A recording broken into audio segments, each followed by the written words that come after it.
بسم الله الرحمن الرحيم. كونوا ربانيين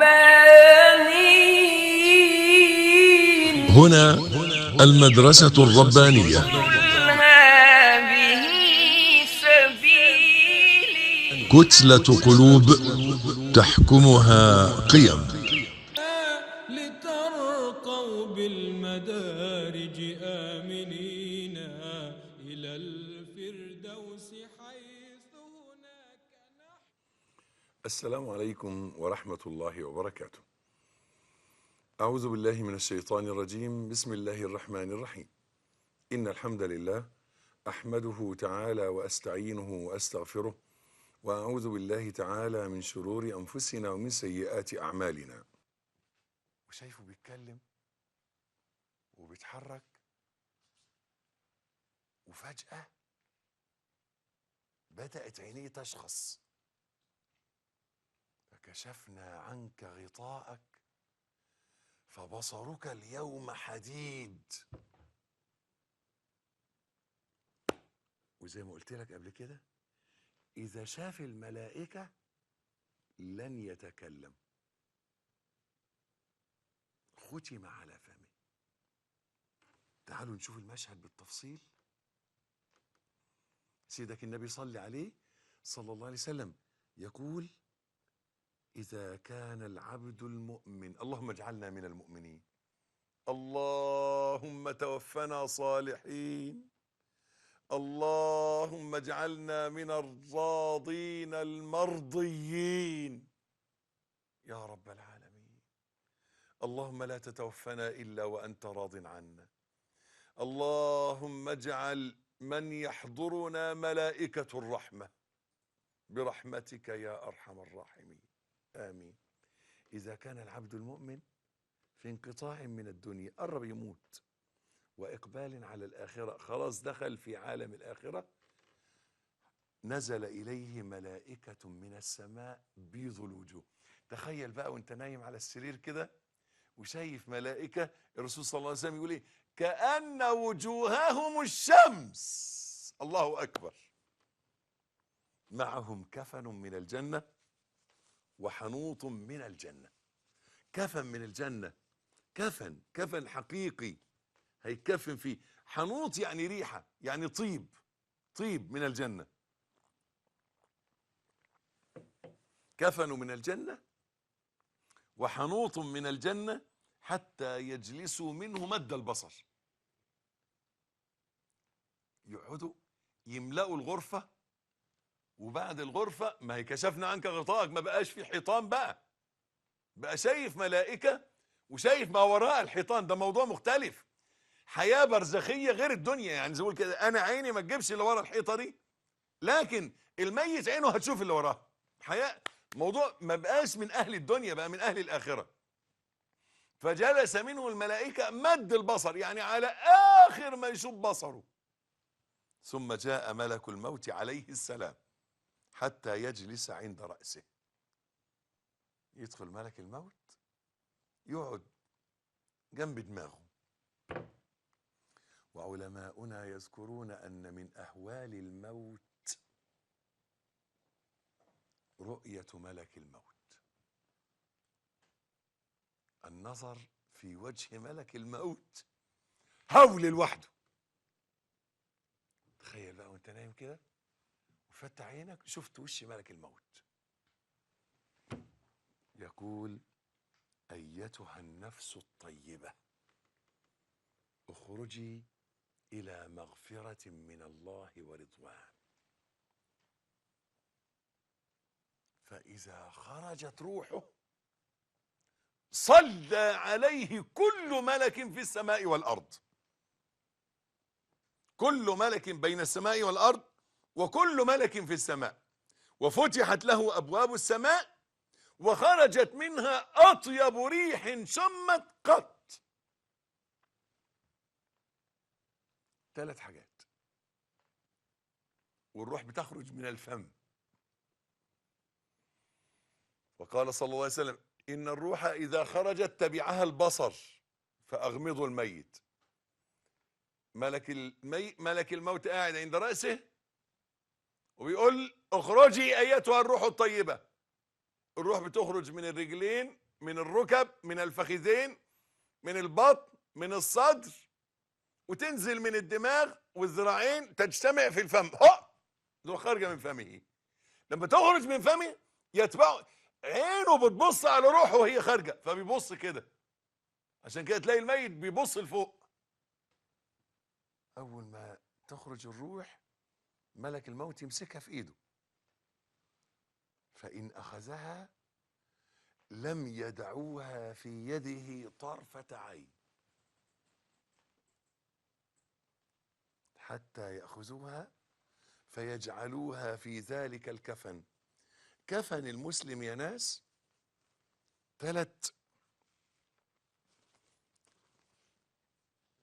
ثلاث ثياب،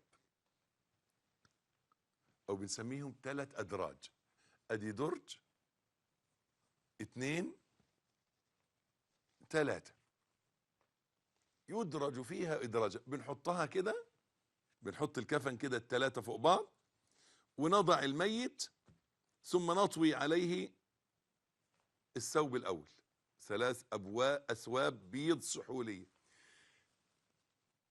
3 زي ما بنقول كده، ال3 اثواب من قماش ابيض، احنا بنقول عليه البفتة، بفتة بيضة.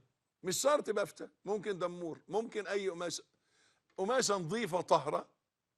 بنضع الاولى ونضع فيها الميت ونطويها على الميت. بعد ما نطوي الاولى نطوي الثانية على الاولى، وبعد ما نطوي الثانية نطوي الثالثة على الثانية، ثم نبرمها من تحت ومن فوق. وده بقى حال الميت. هذا هو الميت بعد تكفينه، بعد أن يكفن الميت. هذا حاله، ودي الخشبة بتاعته. اهي دي اخرتك يا مسلم. مش اخرتك انت بس، اخرة الناس كلهم. هذا الكفن وهذا القبر. نسأل الله عز وجل أن يرزقنا حسن الخاتمة. الشاهد يا إخوة، أول ما ملك الموت يمسك الروح في إيده ما يلحقش، ياخدوها منه بسرعة، يكفنوها بالكفن اللي من الجنة، ويطيبوها بالطيب من الجنة، ويصعد بها إلى السماء، فيستقبله ويشيعه من كل سماء مقربوها، ولا يمرون بملأ من الملائكة إلا قالوا ما هذا الروح الطيب، فيقال فلان ابن فلان بأحسن أسمائه التي كانوا يسمونه بها في الدنيا. تصعد الملائكة يقولوا ايه الروح الطيبة دي؟ يقولون دي روح سماحة فضيلة الشيخ الأستاذ العالم العلامة فلان ابن فلان، مثلا يعني. فيشيعه من كل سماء مقربوها إلى السماء التي تليها حتى تصل إلى السماء السابعة، فيقول الله عز وجل اكتبوا كتاب عبدي في عليين، فيكتب كتابه في عليين، ثم يقول الله أعيدوه إلى الأرض منها خلقناهم وفيها نعيدهم ومنها نخرجهم تارة أخرى، فإذا دفن أعيدت روحه إلى جسده في قبره. فيأتيه ملكان يقولان ما ربك؟ من ربك وما دينك؟ يقولان من ربك؟ فيقول ربي الله. خلينا مع الحديث. فيأتيه ملكان شديدا الانتهار فينتهرانه ويجلسانه، فيقولان له من ربك؟ ما دينك؟ من نبيك؟ فيقول ربي الله وديني الإسلام ونبيي محمد صلى الله عليه وآله وصحبه وسلم. فيقولان له وما علمك؟ فيقول قرأت كتاب الله فآمنت به وصدقت. فينادي مناد من السماء أن صدق عبدي، افرشوا له من الجنة وألبسوه من الجنة وافتحوا له بابا إلى الجنة فيأتيه من روحها وطيبها ونسيمها ويفسح له في قبره مد بصره.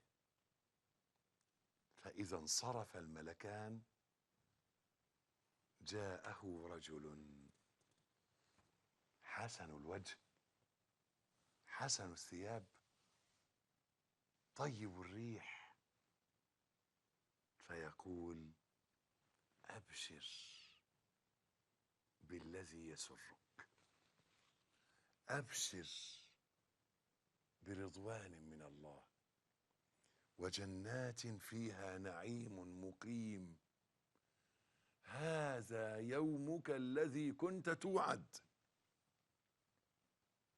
فيقول له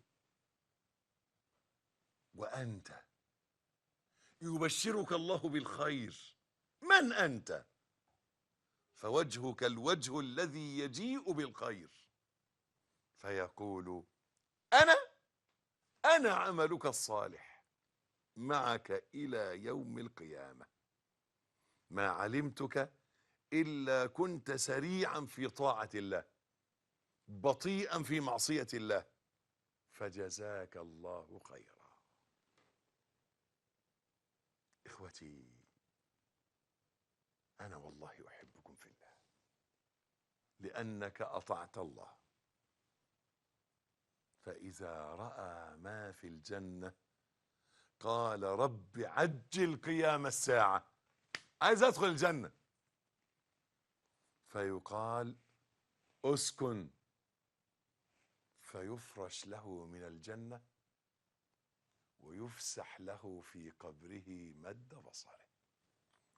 قال رسول الله صلى الله عليه وآله وصحبه وسلم: إذا مات الميت انقطع عمله إلا من ثلاث: صدقة جارية، أو علم ينتفع به، أو ولد صالح يدعو له.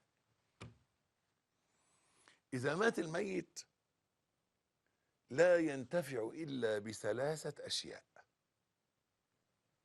الدعاء والصدقة والحج والعمرة. الصدقة الجارية يعني، عشان الصدقة الجارية دي يدخل فيها حاجات كتير، والحج والعمرة. الدعاء يصل إلى الميت، هذا إجماع، ينفع الميت قولا واحدا. أحسن حاجة تنفع الميت الدعاء. لذلك السيدة عائشة لما سألت النبي صلى الله عليه وسلم: يا رسول الله، إذا زرت القبور فماذا أقول؟ قال: قولي السلام عليكم أهل الديار من المسلمين والمؤمنين، أنتم السابقون وإنا إن شاء الله بكم لاحقون، نسأل الله لنا ولكم العافية. في الرواية الأخرى: اللهم اغفر لأهل هذا البقيع. الدعاء أحسن حاجة تنفع ميت الدعاء، وأسرع حاجة توصل ويستفيد منها في الحال.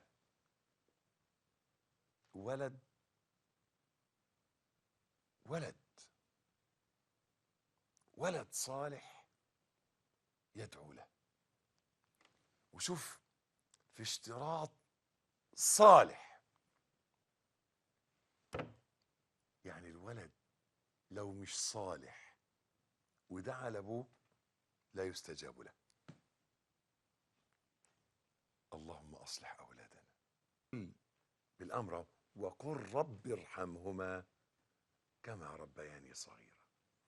اوعى تنسى الدعاء لوالديك، اوعي تنسي الدعاء لوالديك اللي ربوكي.